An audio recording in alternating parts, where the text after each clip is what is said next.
welcome for 2022. I'd like to start by inviting Pieri to lead us with karakia, please. Kia ora, Chair.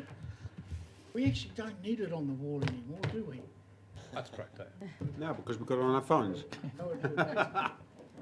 So I'll set the pace and let's all set the volume. Whakataka te hau ki te uru, whakataka te hau ki te tonga, kia mā kina ki uta, kia mā taratara ki ta, e hihi ake ana te ātakuta, e tio, e huka, e hauhu, te hei mauri ora. If I may, Chair, tēnei te mihi ki o koutou e aku nei rangatira, ngā mihi o te tauhou ki a tātou katoa. Welcome back. Can I just at the outset acknowledge through you, Charles, the passing of Toro's good lady. And there have been quite a few bereavements over since we last met, such as Joella Brown, many others across the Motu. So here we are in a new year, 2022, and through you, Chair, may I acknowledge just the lovely work program that sits in front of us. Hoi anō, ko tā koe mihi kia rātou koe a mene atu ki te pō, ka mihi, kātangi, ka mihi, kātangi. O ki maira ki o koutou, me ki rā ngā kai kaunihira, acknowledging you as the voices of the people.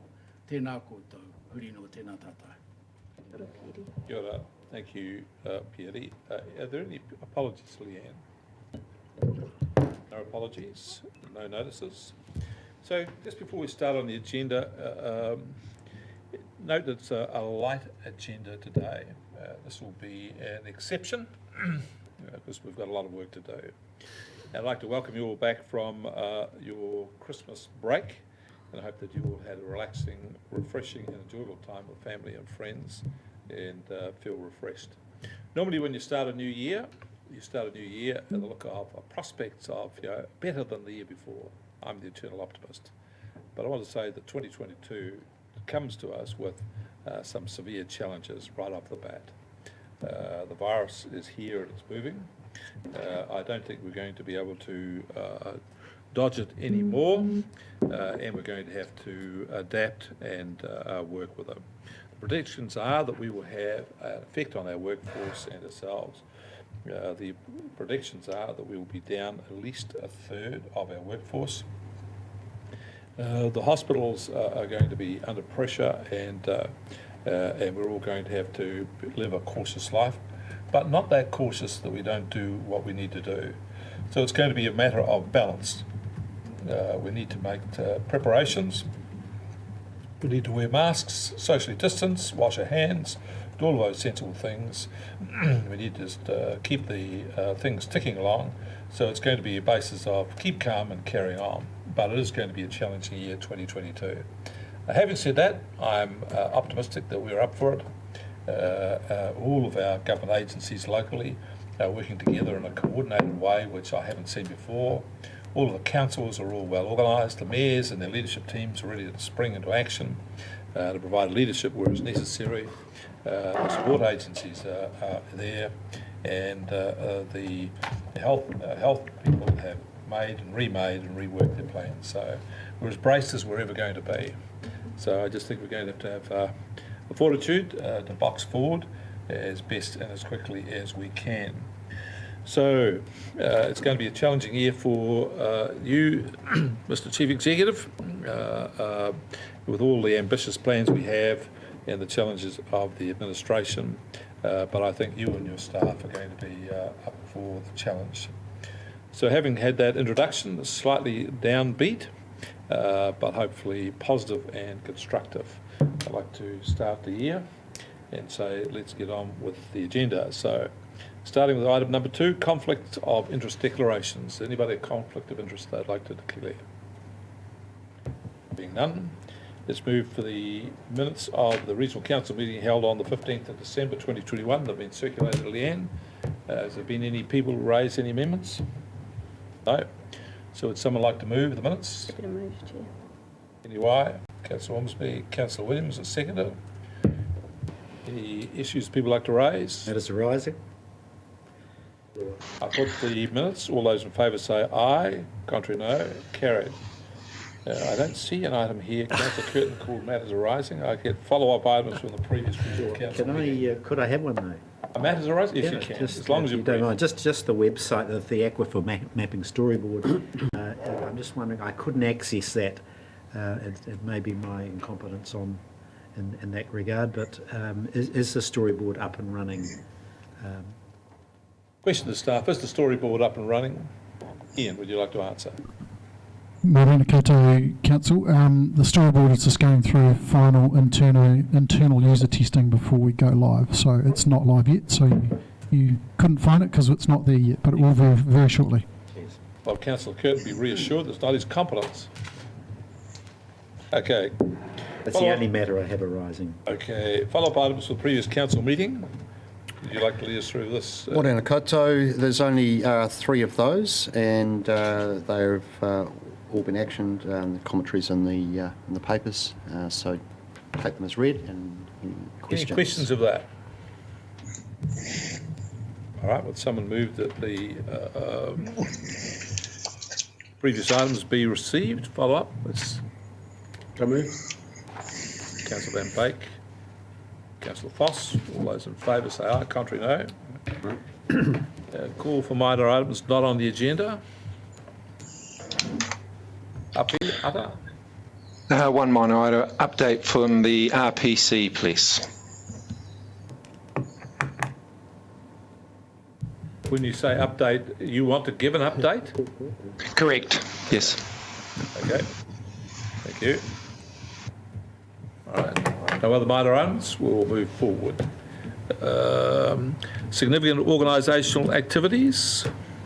Thank you, Chair. Look, I'd like to note the high level of activity that's occurring in the organisation presently that started relatively early in the year, and acknowledge those staff that worked through the Christmas period undertaking water quality monitoring, ensuring that our regional parks, etc., remained in a fit state for public use. It has been brought to my attention by councillors that the level of rubbish, illegal dumping and rubbish and littering in our regional parks and cycleways is at an unacceptable level, and I think that reflects both the high level of use but also the low level of appreciation of those environments by some members of the community. So just note that, and that will be work that Council will be looking into improving.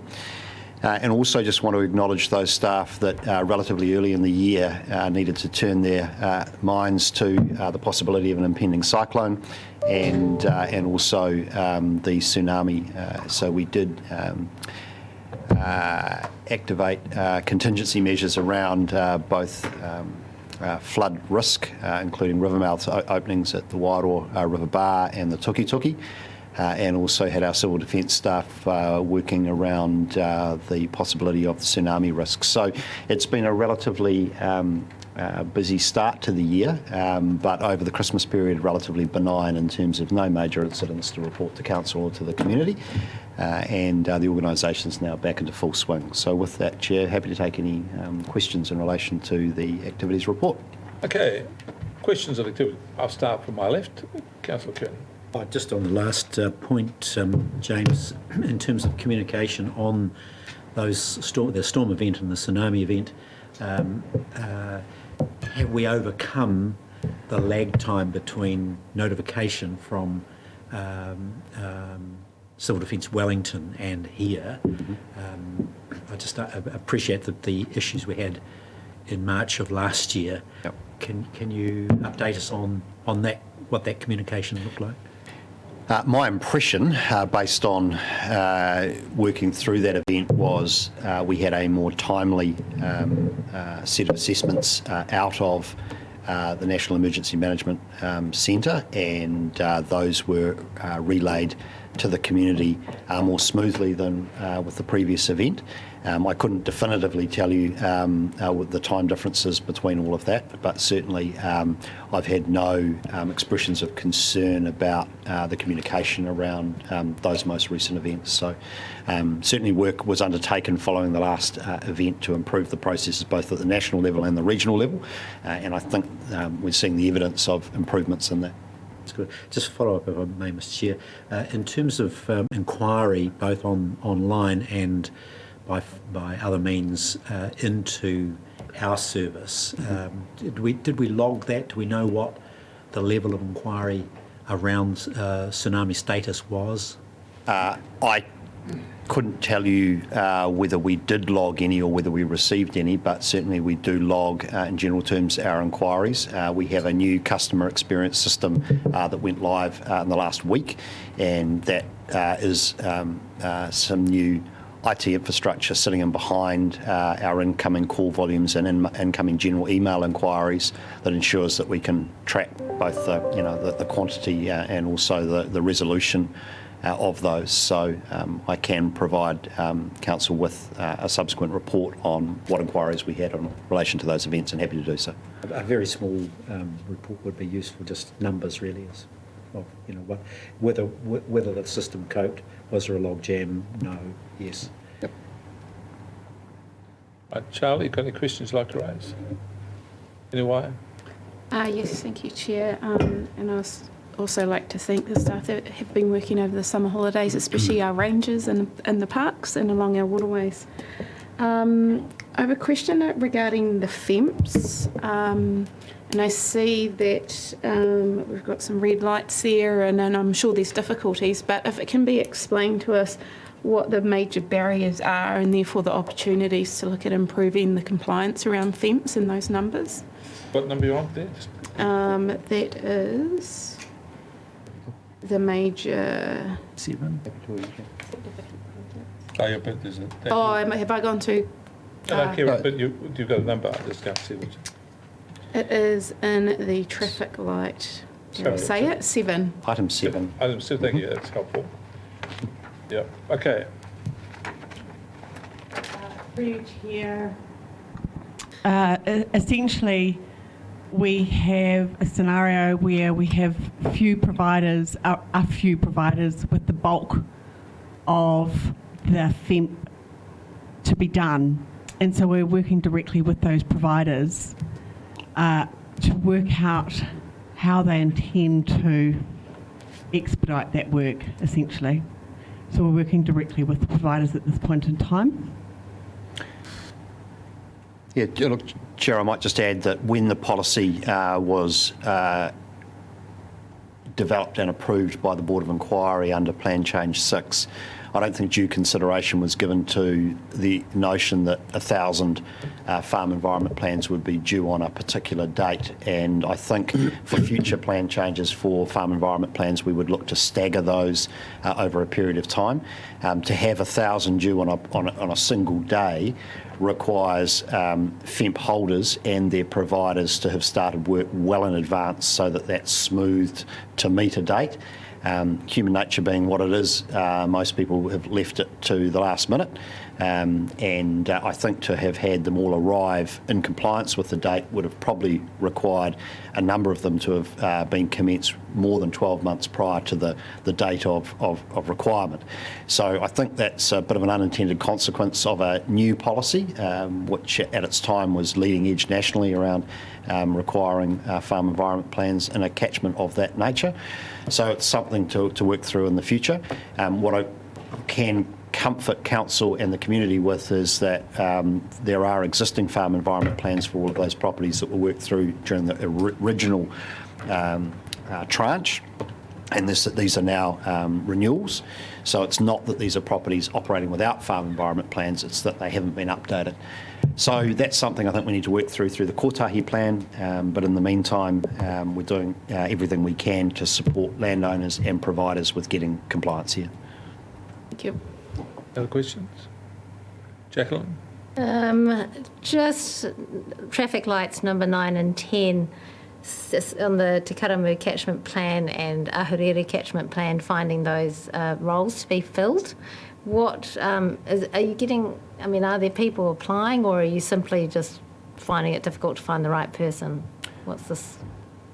We've had a small number of applications at this stage, and not a strong level of interest, but the roles were advertised just prior to Christmas, and it's never a great time for recruitment. So we're going to extend the date for applications and do some additional promotion to try and get some additional level of interest in these roles. But it's a very tight labour market, as we know. Yeah. There are vacancies pervasive across the economy right now, particularly with the hot economy and closed borders. So recruiting new roles is a challenge for us as well as many other organisations. Other questions? No other questions. Will? Thank you, Chair. A little bit following on from Councillor Ormsby with the FEMPS, but number 11, East Coast Farmers Expo, planning to obviously have a presence there.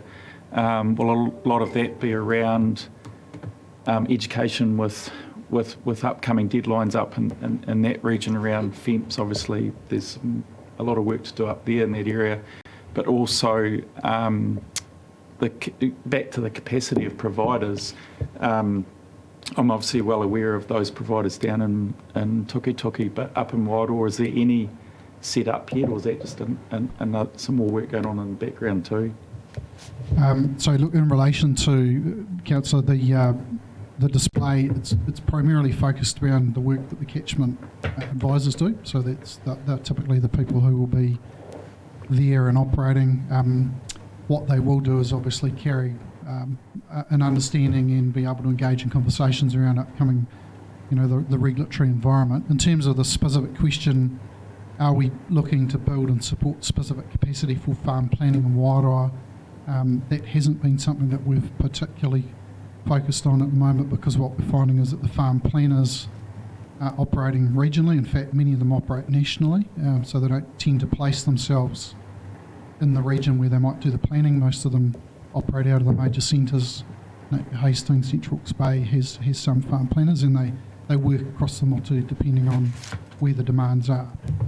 But certainly, back to the earlier questions around the Tukituki catchment, we're acutely aware of the need to build, as are the farm planning community, build capacity. It's obviously not isolated to that area. It's a national issue that the sector's proactively working with MFE and the farm planning community on trying to charter a sensible path through it, given that the work is very lumpy. Chair, it's probably worth adding additionally that the national regulations for farm environment plans outside of catchments that are already required to have them, such as Tukituki, so for us the rest of region, have not yet been issued. The government consulted on those regulations through the second half of last year, and indications are that we might not see those regulations until the middle of this year. So there's an ongoing uncertainty as to the nature of those requirements, which is seeing, I guess, a lack of progress on farm environment plans outside of catchments where it's already required. Any other questions? Yeah, number 69, right true, right place, seedling lead times. So it looks like we're a couple of years out from obtaining significant quantities of seedlings. So what's the comms like with these providers, in terms of giving them the heads up of what quantities might be, and are they receiving those and saying it's going to be not an issue as long as they're aware? What's the reception been like? Yeah, look, it's real chicken and egg stuff, right? So what we get clearly from the nursery industry is that they can scale up quickly in response to demand, but not the year that you order. So, they need a few years of lead-in time.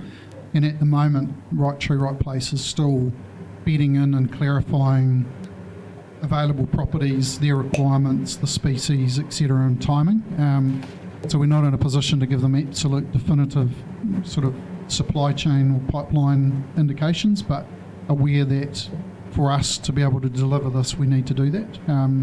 So it's kind of an awkward stage at this moment where we couldn't go in and place confidently large orders for seedlings 2 years out or 3 years out, but we're very close to being able to do that once we've signed properties up. Any other questions, Will? Yeah, traffic light managed aquifer recharge, just the potential hiccup there around landowner new infrastructure. I'm guessing that's a new hiccup.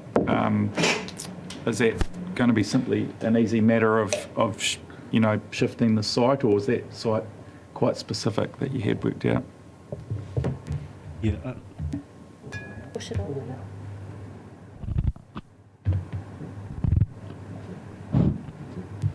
Excuse me. Yes, it's just a matter of shifting the site. It's it's a risk we've been aware of and been in managing, and discussing it with the various parties. So we just need to finalise exactly where this infrastructure is landed, and then we'll just make moves accordingly. So. All good? Good. Thank you. Craig, Councillor Voss. Thank you. A few questions. Just further to that, does that mean a significant delay for the MAR, or do you build that risk in? Not necessarily. The phase that we're going into, hopefully after our mana whenua engagement late last year, is the completion of the cultural impact assessment and the lodging of consent, and then we're in the hands of the consenting process. So we're lined up behind that. Thanks. Regarding 11, the tank plan change, a couple of questions there. This was updated on the 6th of December, and it says there we anticipated a decision in December 2021/January 2022. I expect we haven't had a decision yet. Do we still anticipate, or what's the latest update on your anticipation of some kind of decision, or draft at least? I understand that we're unlikely to get a draft decision, and we'll be expecting a decision in May. May? Okay. I've got another question then to that. Well, Supplementary question. Supplementary to that, then probably to the CEO. But what are the implications to water security across the Heretaunga Plains of that kind of judicial delay, of which we have no part of? So the biggest impact will be in relation to the consents that have currently expired and are working on Section 124 existing use rights and waiting for consent renewal or replacement, sorry. There's over 200 of those, and we have been holding off processing those consents until we get decisions from commissioners, given that our preference would be to reflect the policies of the tank plan change into those consent replacements. So they will continue, and those consent holders will continue to be in a state of suspended animation, if you like, while we await those decisions.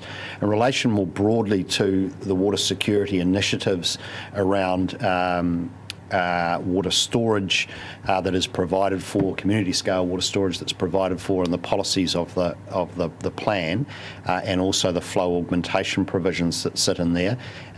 While the delay means that those policies are not available necessarily yet to be drawn upon, the existing technical work that lies ahead for our water security program and the timelines for seeking consents still probably sits beyond that horizon.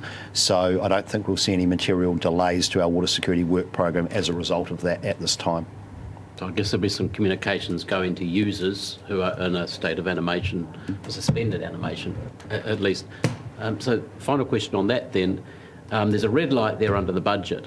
It says we've spent, the budget currently sitting at 4.5 million spent to date, and it's therefore, why is there a red light there? What is the budget on the tank plane change? We don't typically budget with great accuracy plan change processes because of the uncertainty associated with the volume of submissions that we receive, the associated length of hearings that are required, and all of the costs in terms of our own legal representation and the cost of commissioners, etc. They have been guesstimated, and I think it's fair to say that the tank plan change has ended up costing more, taking more time than we would have anticipated and would have hoped, particularly given the work that was done with the tank group process to build broad community support and board stakeholder support for the plan change prior to the plan being notified.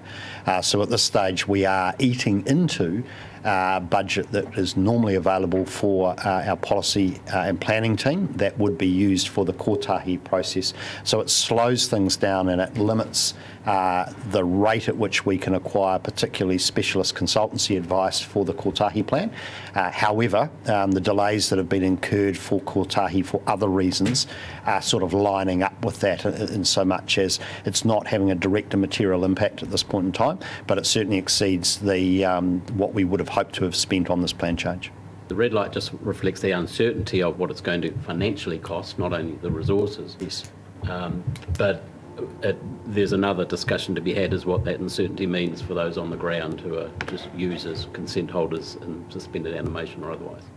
Yes, and the other big unknown quantity is what level of appeal might occur once the commissioners have made their decision, and what length and quantity of litigation that might subsequently occur on the plan, all of which might involve extensive legal and technical costs. I might opine at this point, who could have anticipated that we would have had 5 commissioners to hear the tank plan? We've always got the Supreme Court panel, US Supreme Court panel on this. So thanks, CEO, and hopefully other consultation may make that path easier. Thanks. Okay. Councillor Van Beek. Yeah, also one question. The commissioners, do they actually have a deadline or have they got a free-for-all to come back to us? Trina's saying 6 months from the conclusion of the hearing. They had a subsequent later hearing, I think that was in December, so they have some more time up their sleeve. I think the complexity of the issues that they're wrestling with and the sort of size of the plan, the number of submission points that were made, which was in the order of 6,000, is an awful lot for them to work through, hence the time they're taking to finalise the plan. It's only 1,000 each, 1,200 each. Yeah, because people on the ground, landowners, there are some serious issues developing because of the delay.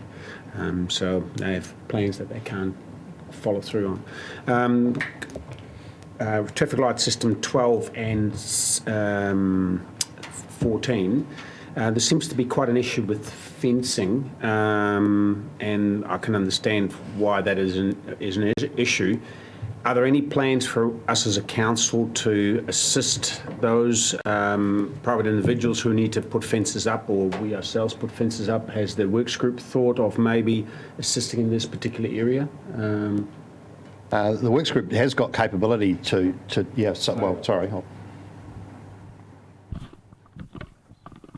So look, we have had a bit of a discussion around that's something works group can get into. There's a number of challenges in terms of the specialist equipment, etc. And I think the feeling from works group is it probably wasn't a sustainable piece of work that they can do throughout the year and would require a fair amount of capital infrastructure to support it. So we haven't looked at it beyond a first question, but that's really where it ended. Just add that what we're doing is bringing the fencing contracting community together to have that sort of discussion. If they can understand where we're going and what we're doing, we might be able to help them help us, because we do that with our biosecurity work and our biosecurity contractors, so we want to do the same thing here. The other thing just to bear in mind is that the landowner decides who does their fencing work. Most landowners are very particular about who they want doing their fencing. It's a pretty significant investment, so we just have to work across the who do they want, are they available, and what we're finding is that because there's a huge demand for fencing, there's big investment in farm infrastructure at the moment, probably driven by low interest rates and a preemptive sort of view of where regulation's going, is that this stuff is kind of coming in second, and there's a handful of people who are able to and interested in doing this sort of fencing, which is not your typical stuff. It's usually shorter areas, often more challenging. So there's a number of hurdles that we've got to work through, but I think we're getting through them okay. Okay. Thank you. Councillor Williams. Yeah, thank you, Mr. Chair. If I could just take the council or the staff, please, to the item 13, the Maranui landfill expansion, just to note that the hearing was not adjourned, the decision was released on the 7th of December.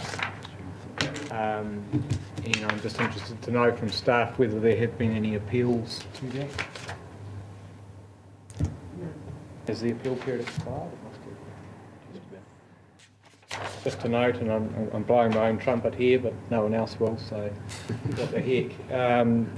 That's the second decision that seems to have been released by the hearings panel, chaired by me, that hasn't been appealed, which I think, at least in the context of the Wairua wastewater discharge consent, is actually something worth noting, and a resource and time saving to this council, which might in a very small manner offset the headaches ahead in respect of tanks. So apologies for that.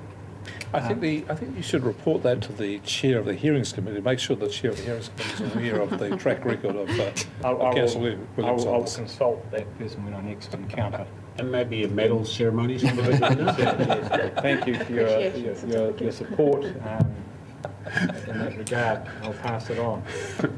Now, as I said, the probably more serious question I had is, well done, mate. Just in relation to the Right Tree, Right Place project, item 68, I was interested to see that relationships are being formalised with several likely pilot farms in central Hawke's Bay, whereas the traffic light discussion of that project talks about working to identify pilot farms in northern Hawke's Bay. My perception of that project is that the priority target environment for sediment remediation or mitigation purposes would be northern Hawke's Bay, that there is only a small number of pilot farms proposed. Can I just get a sense of why we're heading into central Hawke's Bay for pilot farm purposes? Thank you, Councillor. I guess it reflects that this is the significant activities report's kind of forward-looking, and the traffic light is kind of where we're at overall with the project. We do have farms in Wairoa that we are engaging with and have done for quite some time, so they're certainly more mature in terms of the journey. Recall that in the discussions we had around the investment in the pilot was that we would have a geographical spread of properties across the motu, so that we could understand the implications or the application of the project regionally and not just to one part of the region. So we've hence sought to find properties that we can test this across the region, recognising of course that you are correct, that ultimately the larger investment may be required in the northern part of the region rather than central, but there is still nonetheless erosion and sediment challenges in catchments like the Tuki that need to be addressed. Thank you, Mr. Chair. Just an observation there. The last statement by Ian is helpful. I wasn't aware that Central Hawke's Bay and this was a spread across the motu type of approach. I really was of the mind or of the understanding that we would be targeting the most severe erosion sub-catchments, which I thought to be in the Wairua district. But thank you for that answer. The other question, Chair, could I just note that the southern coast and Parongaho catchment and smaller catchments that do lead out to the coast do have severe erosion, which was particularly revealed during the 2011 weather event, and have very low levels of tree cover typically, and do present some real opportunities. So I think there is a spread around the region required, but absolutely we know that the predominance is in Northern Hawke's Bay. But we do want to solve the issue everywhere we can. Thank you. We'll go to the wall now. I see that Abiata's got his hand up. You've got a question. Yes, thank you. Just to support the earlier comments and acknowledging the efforts of staff during that leave period. But also I've got one question with regards to the Wairua. Where are we? You got a number? I have Whakaki Freshwater Improvement Project 9 and 10, where first of all I'd like to acknowledge the proactive position of our staff in preemptively preparing for Cyclone Cody and opening up the bar. Much to our surprise, within a few weeks it was closed again. So I'm looking for some rationale or some explanation, logic behind that, because I'm getting a number of questions as to why within a short period it was opened and closed. So that's either can come through and from the table, or staff can follow up later on, but I think there are members of the public who'd be interested in our logic behind that. And I have some other questions as well. Just to clarify, is it the water or river mouth that's been questioned there? Is it Whakaki or the Wairua River mouth you're questioning about here, Api? It's the Wairua River mouth particularly, yes. Yep. So, look, we originally had plans to open that in February, and the team were working towards that. When it was apparent we had a cyclone coming down on us, that work was brought forward with the expectation that the significant rain associated with that cyclone would build the opening up and provide a permanent opening, and then we would close the existing opening. What transpired is the cyclone moved out to sea, and we got almost no rain, and the swell, the action of the swell has closed that up. So the team have now scheduled a reopening for March, and we really do need a close to an annual rainfall event to make that as seamless as possible. So that's what the team's currently waiting for. Mihi, thank you very much. My follow-on second question, Mr. Chair, was with regards to the providers noted in Councillor Ormsby's response from staff, and that they were taking a regional approach around building fence, etc. Could staff provide me with indications as to how we are ensuring we get local and hapu input into those FEMP programs where they're required, particularly around the interpretation of Te Mana o Te Wai, how those providers are achieving confidence in that space from a regional approach. And I understand that logistically and cost effectively it just doesn't make financial sense to be able to be putting this skill base across our regions, but still there's an obligation to ensure good communication and participation at all levels. So where are we getting confidence around the regional approach of providers in the development of FEMP programs?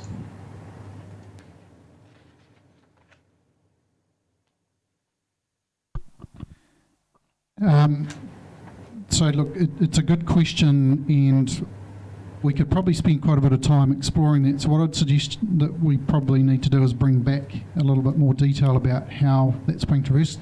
The Mahinga Kai components of farm plans has been well articulated and it's been presented to you as a council, to RPC, to EICC a number of times. You recall Shane Gilmer, who previously worked to us, was pretty extensively involved and engaged in that and working with the planners to make that translation.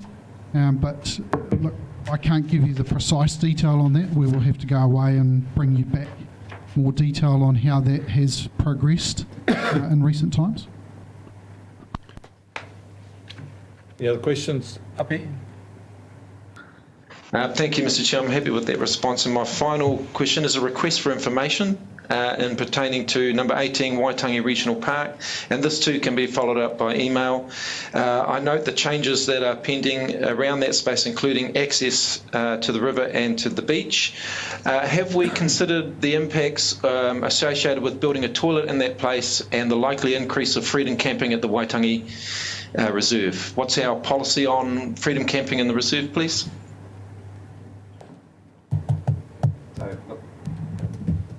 As requested, we'll respond through that through an email. But there is existing access there now. It's really formalising that, and obviously we'll work through all the consenting and compliance and environmental issues with the toilet. So we'll get a bit of detail through to you via email on that project. But just on the freedom, you're not allowed to freedom camp at the park, are you? No, so there's no freedom camping allowed, and that's I guess through our ranger and also with Napier and Hastings teams, we police and act on where we have illegal camping on that area. Okay. Thank you, Mr. Chair. The only comment I would add to that is whenever you build any facility, it will draw a portion of our communities to those facilities. So by extension, signage is going to be important. Yep. Here. No further questions. Thank you. Michelle? Michelle? Kia ora koutou. Amahi, o te tauhou koutou. My question was about following on from what Martin mentioned, that the northern catchment has the highly erodible lands. Geographically, we're totally different from Central Hawke's Bay, and we have the highest sediment load that I know of, and thousands of tonnes, which affects the water quality in Wairoa. Yet the focus has gone to Central Hawke's Bay. I'm not quite getting that. When I can remember, that's one of the reasons bringing me to this table, is the water quality and issues with our awa, and that's throughout Wairoa. The Right Tree, Right Place kaupapa, I believe, grew out of that as well. It's about getting trees on the land to stop the erosion. And the main problems are here, and that's been around for a few years. Not seeing much progress, and I'm seeing it being deferred to other parts of Hawke's Bay. The priority is Wairoa, and I'm just not getting it. So, Chair, perhaps I can respond. Kia ora, Michelle. Just to be really clear, the focus isn't going to Central Hawke's Bay exclusively. What we're doing in the pilot is assessing the project or the program across the whole region, so that we can be confident that the tool will work across the whole region. As the Chief Executive indicated, and I tried to as well, certainly we absolutely understand that from a regional perspective, our largest challenge is the Wairoa, Northern Hawke's Bay area, and we would strongly suggest that in time the bulk of the investment in the program, once it's stood up and working at a full scale and with the full commercial investment, the bulk of the investment will be north of Napier. What we're doing is just testing it at the moment, but in time the focus will go to the areas of greatest need. Any other questions, Michelle? No. Okay, Mike. Mike. Thank you, Mr. Chairman. First of all, ngā kia koutou mo te tauhou. For the most part, I had several questions, but for the most part, they've been dealt with. But I do have a further two, and I'll encapsulate them in the project summary. One was number 6 around the Kotahi plan. On the 18th of January, the two committees, the Regional Planning Committee and the Māori Standing Committee, both Māori partners met together and to discuss the Kotahi plan. Although there is widespread from the plan itself and what it hopes to achieve and do, there is concern that actually for Māori, we have to actually determine what our Kotahi plan is for ourselves in order to be able to engage fully with Regional Council. We understand what the intended outcomes are, but where we suffer is our ability to actually engage fully in a proactive manner, i.e. being able to resource ourselves to actually be active participants, regardless of the size of one's balance sheet, whether we're a large post-settlement entity or just a small tai whenua. The size of that balance sheet doesn't matter. We all struggle. We all struggle to put the resources in that's actually required for us to fully engage with Regional Council. So we have determined that we will look to see if we have willingness to act in a more cohesive and collaborative fashion amongst post-settlement entity, Tai Whenua and iwi, and see if we cannot, if you like, have a centralised approach to engaging with regional council, not just regional council, but all councils for that matter. I think that was just an update that you needed to hear from us, so that's something we will be pursuing over the next several months. Once again, the purpose of it is to actually make us a more credible in regards to our engagement with regional council. Make it easier on everyone else, and make it easier on all of us to get, if you like, quality outcomes. The other one was just a number 9, Mr. Chairman, around the Karamu catchment plan. The previous chair, Rex Graham, came to the Tai Whenua Heretonga, engaged with the Heretonga Runanga and all the maraes that sat there, and actually put a proposal to develop a joint catchment plan for the Karamu. I just wanted to make sure that our staff were aware of that, because I can assure you that the hapua, and if they, if you like, if they see a plan that's been developed without them, straight away it's going to create a negative engagement between council and those hapu. So I would just implore regional staff to actually go back and make that connect with the Heretonga Runanga through Marae up to the TTOH.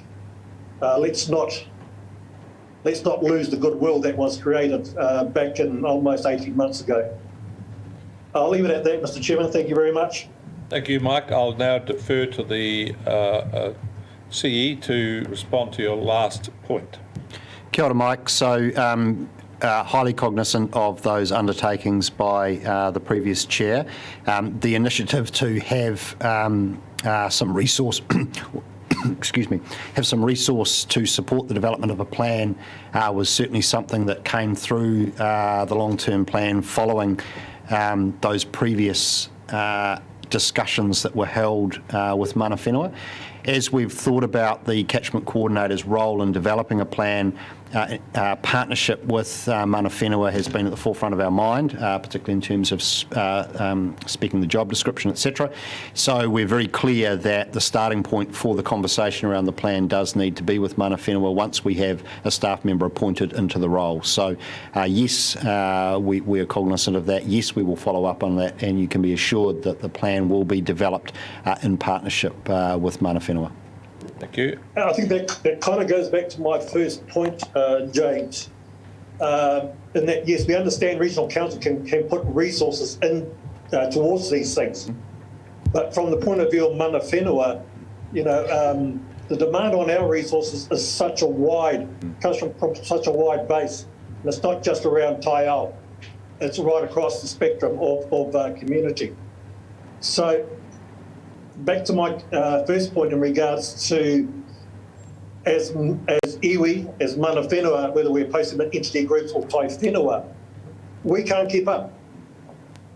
We can't keep up. Doesn't matter how big we are, we cannot keep up with the demands, not only of regional council and all councils, but also government and government departments. Unless we change the model, we are always going to struggle and will always lead to conflict within the relationship. So that's what we're trying to overcome in regards to, if you like, developing what is that kotahi plan for iwi Māori of Te Mātawa Māori. Yeah, I don't really need any feedback. I think it's just to highlight that fact for council that, if you like, it's still unsettled for us. We appreciate what you are trying to do, but for ourselves, we are still unsettled because we can't compete. And we know that you actually can't afford to resource us to the requirement that we need. So we have to find another model that's going to work. That's great. Thank you for that, Mike. It's accepted that we need to do things differently and better. That's why we're reaching out to make change and adapt. We haven't quite got there yet, but I'm confident that we will. So thank you for that. I've got one last supplementary question before I ask someone to receive the report, and that's from Councillor Curtin. Thank you, Mr. Chair. I just want to say that the reporting in this section is excellent to the staff. I appreciate the effort that needs to go in to produce this, and I think these reports are getting better and better.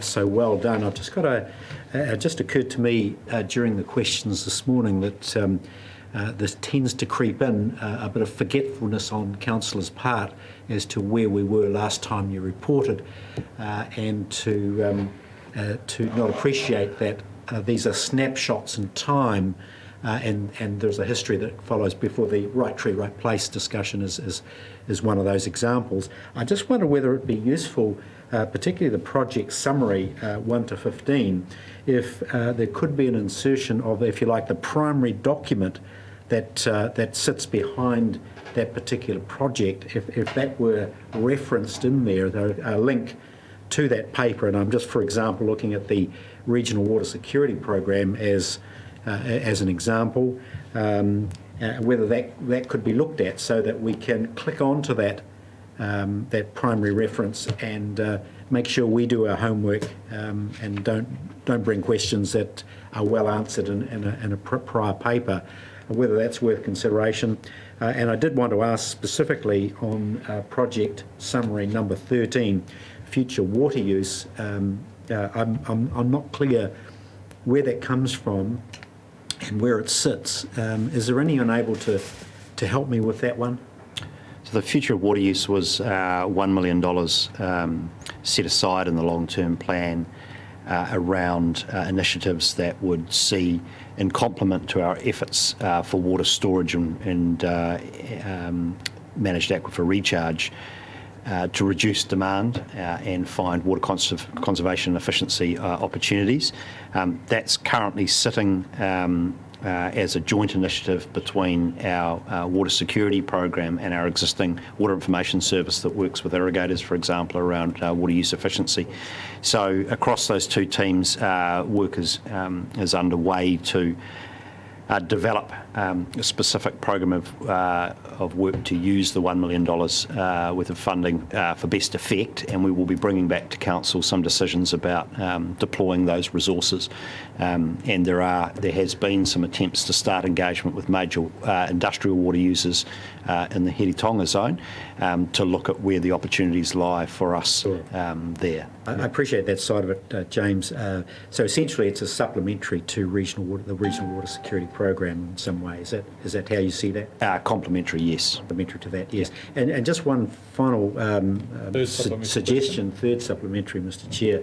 I wonder whether there could be a notation somewhere that records when the report back on a project is likely to occur.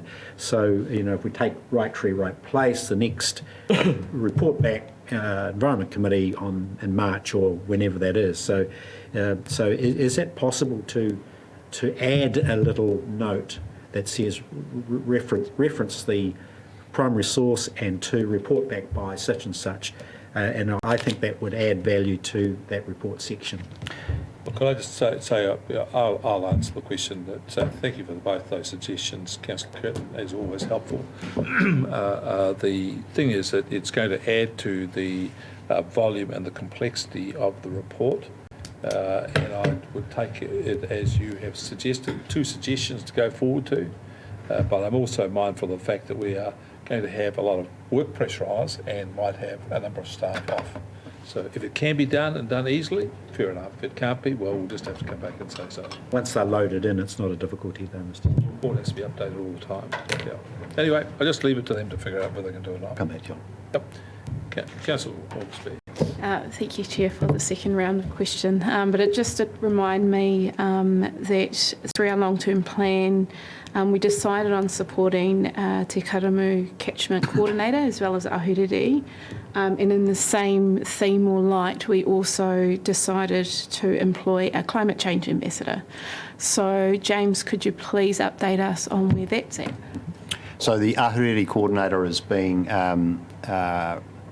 recruited at the same time as the Karamu coordinator and is in a similar status of we've extended the application dates, and we're hopeful that we'll get some good candidates to undertake that work.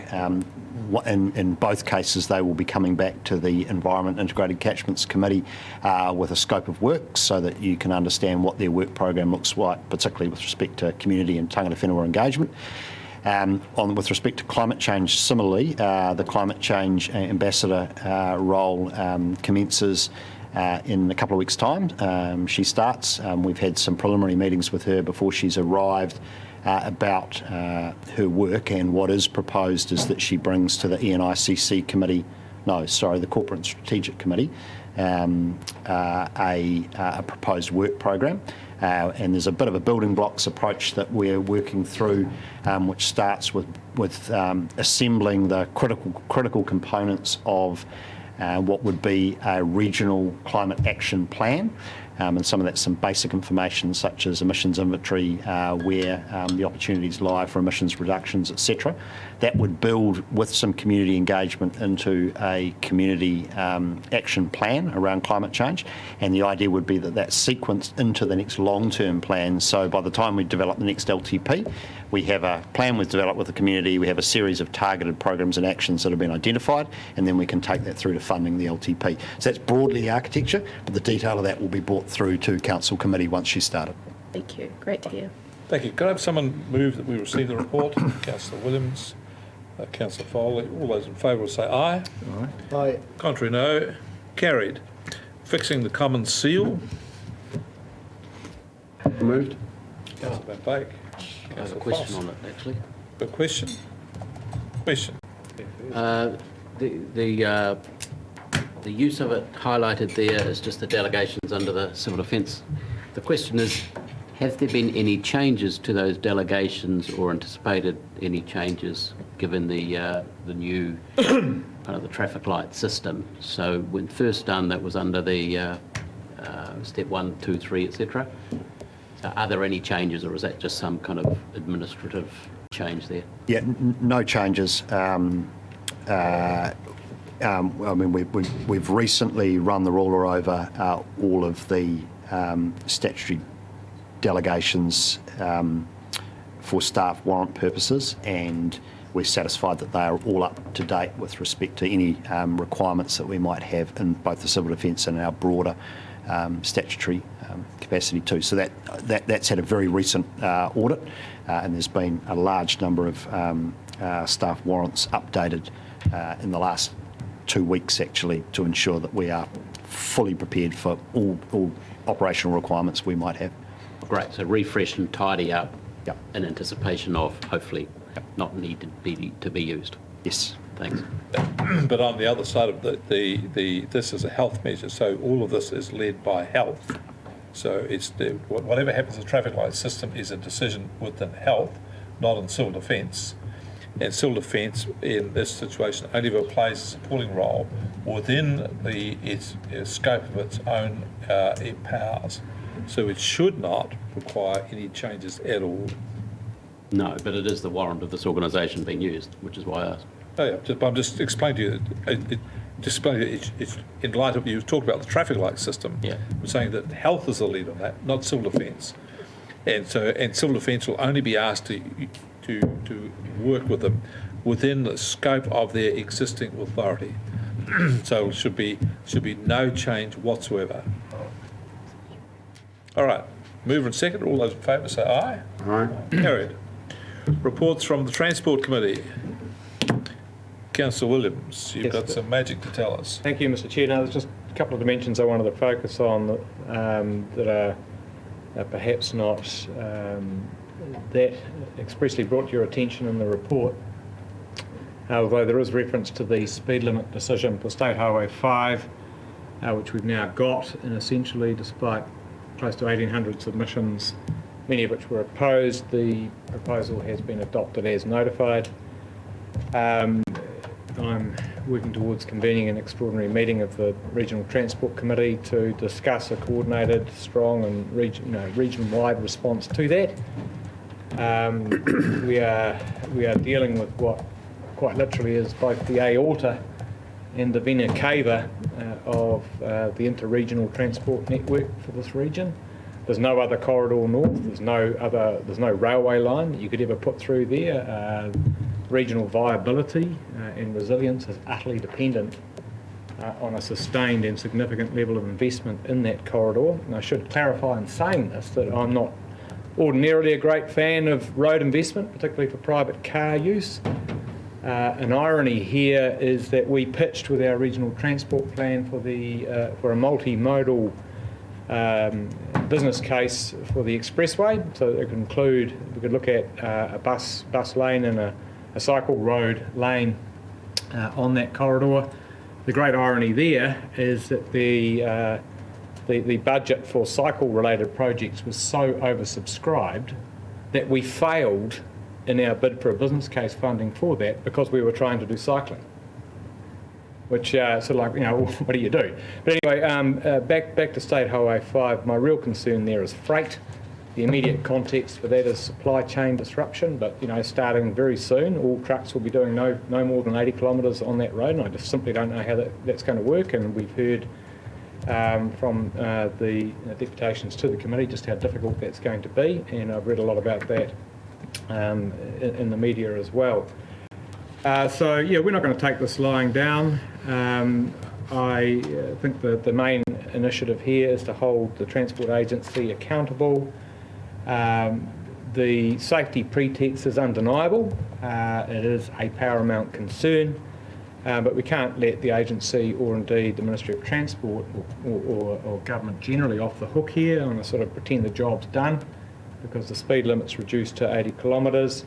This region deserves a level of investment that's commensurate with the rest of the country. I mean, Wellington's got its transmission gully, Auckland's had all its holiday highways, Tauranga and the Bay of Plenty have had the Eastern Arterial, and it's really not since the 1980s, and I can remember driving over that corridor as a teenager, that we've seen at-scale investment in that corridor, albeit there has been a recent investment in improving the surface, and there was a $90 million budget allocated to safety improvements, but they don't take the corridor forward.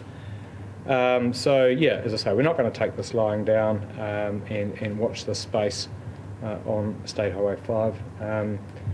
That's really all I wanted to add to what's apparent on the face of the report. Obviously my key and immediate focus otherwise is on the on-demand project, which we're really in implementation phase of now, working towards a mid-year delivery for the pilot in Hastings. Thank you, Mr. Chair. Any questions? Happy to answer. Right.